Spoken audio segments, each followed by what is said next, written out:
One More Turn. Episode 803, Lines of Communication. She's my mother now, too, you know. Excuse me? Evelyn. Since the day we married, she's been my mother, too. You already have a mother. And Gary's been your father since our wedding, too. Your parents divorced some time ago. So? He's still my father regardless, and now he's yours, too. He certainly hasn't shown it. Heck, I don't think he's ever even acknowledged it. That's no surprise. He hardly acknowledges his own divorce. You're not thinking about leaving me, are you?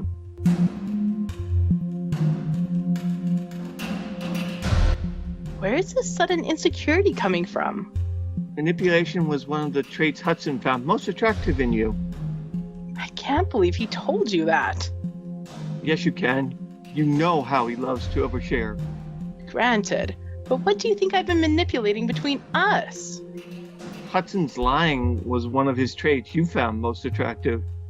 I can't believe I told you that. But what do you think I'm lying about? While you're spending more time here than at the campaign office with Evelyn, you told me that as her manager, you needed to be seen with her as much as doing things for her. It's the reason you dragged us back down to town after you accepted her offer to be her... Two things. First... Only 8 more to go to match an infamous Riley top 10. Congratulations, Carson. You've won this one. You've pissed me off. And then some.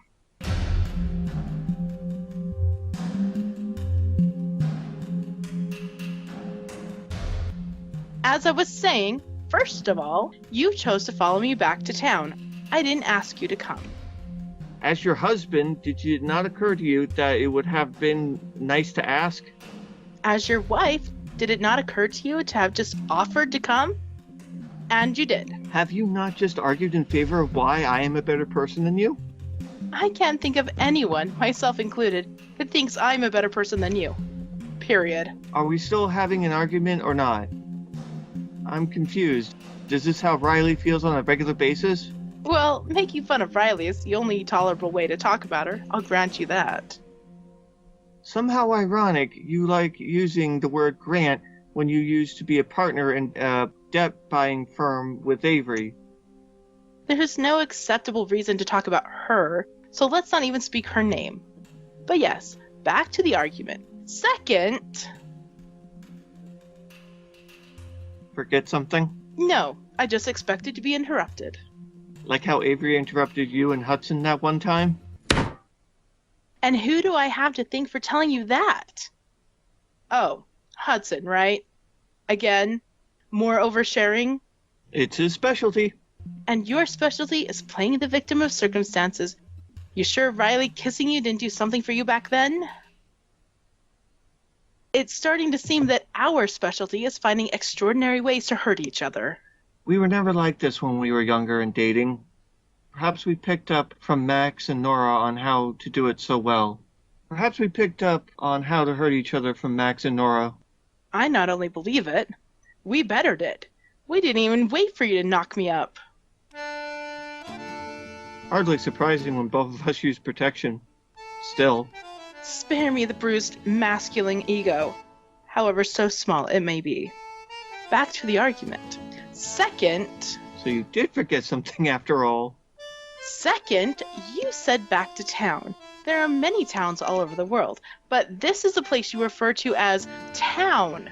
Sounds like you're just as tied to it as it is to you. To borrow your phrasing, there's no acceptable reason to talk about dough contract. Who said you could borrow anything of mine? It's a what? Our marriage certificate? Your point, Bay? What's mine is yours, and what's yours is mine. No. With how much time you're spending here at the apartment, Evelyn's going to start thinking I'm the one keeping you away from her campaign office. Really?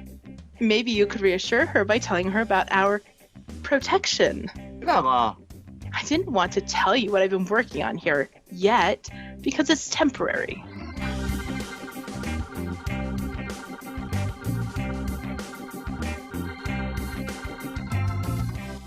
What is? My lawyering. still doesn't sound like a thing. Wait, what is it that you are acting as a lawyer for?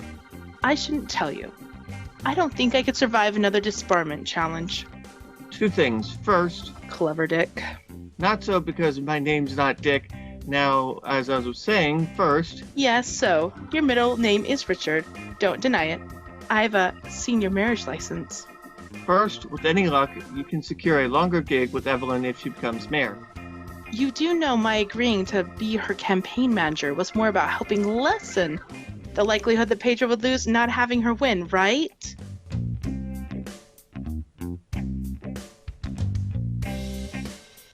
Oh, because not even a more seasoned man could match my prowess? A bit try hard to shake off playing the victim of circumstances there. Also, wow. You like to game even more than I, so we both know a lot about playing things. Are we back to talking about protection again already?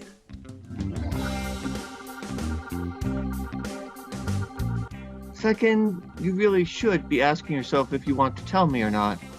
Why is that? If you don't, then that'll reinforce my feelings of insecurity and abandonment. Not playing the victim short-lived, huh? I thought Caleb was the man-child. If I'm going to be accused of something, might as well be guilty of it. Speaking of guilt, Okay, I'll tell you. But then you're going to help me decide if it's worth the risk of telling a certain somebody else in return.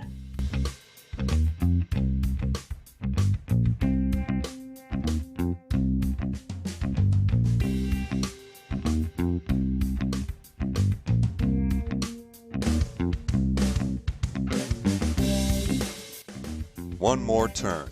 Written and created by Daniel Dan Q. Quick. Edited by Dark Cloud. Directed and produced by Daniel Dan Q. Quick. Characters in order of appearance. Carson, voiced by Scott Alfashard Dirk. Bella, voiced by Annalie Cardamandua Barney.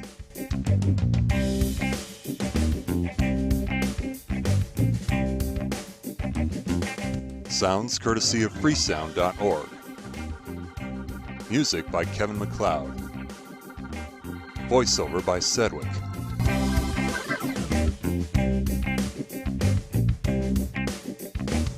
Visit the One More Turn website at onemoreturn.net. Copyright Civilized Communication at civcom.net.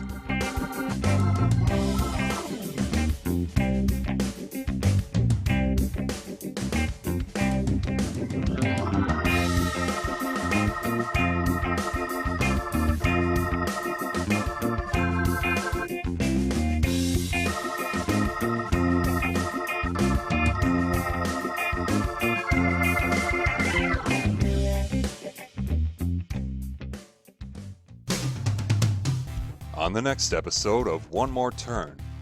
You didn't deny any of it. Why? You and just about everyone else will know that she's pregnant soon enough. That wouldn't suppose your involvement. You two weren't exactly friends before this. It's a fine line between love and hate. But don't fret, ours is thicker.